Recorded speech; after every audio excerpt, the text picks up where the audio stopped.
আমি আজকে নতুন একটা রেসিপি, নতুন বললে নাই চলে, কারণ এই রেসিপিটির রান্না আমরা সকলেই খাইছি, আবার অনেকেই হয়তো খায়নি অথবা অনেকেই খেয়েছেন।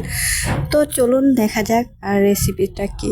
রেসিপিটা হচ্ছে পুঁই শাক দিয়ে ডাউল, মুসুরের ডাউল। তো এই পুঁই শাক দিয়ে মুসুরের ডাউল আমি অনেকটা ভিডিও স্কিপ করে নিয়েছি, তো যার ভিতরে কিন্তু আমি ফুললি সেরকম দেখাতে পারিনি।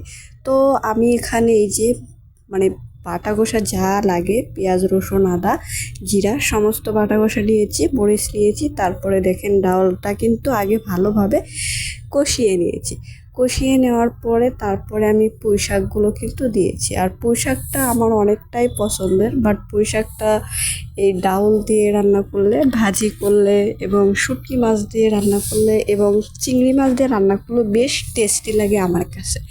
তো আমি বেশ এইভাবে ডাউলেরটা বেশি একটাই খেয়েছি।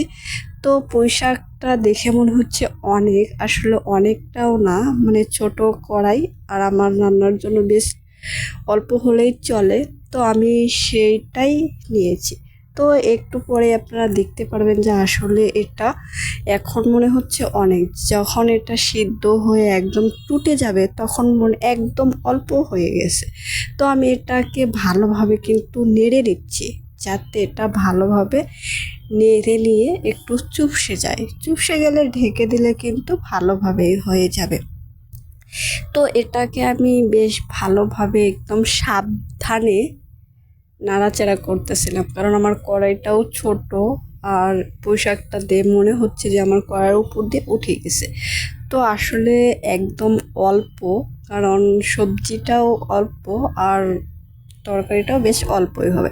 দেখেন নাড়াচাড়া করার পরে কিন্তু দেখছেন একদম অল্প হয়ে গেছে। তো এখানে দেখতেও মানে লাল সবুজের মতন লাগছে, বেশ ভালোই লাগছে। আর অবশ্য রেসিপিটা আপনারা ফুললি দেখলে বুঝতে পারবেন। আর এই রেসিপিটা সত্যি দুর্দান্ত এবং অনেক টেস্টি, আমার কাছে তো বেশ ভালো লাগে। আপনারাও রান্না করে খেয়ে দেখবেন, বেশ ভালো লাগবে। দেখেন এইরকম হওয়ার পর আমি ঢেকে রেখেছিলাম, তারপরে এই যে দেখেন আমার রান্নাটা কিন্তু হয়ে গেছে। আর অবশ্যই আপনারাও ট্রাই করে দেখবেন, রান্নাটা কিন্তু দারুণ।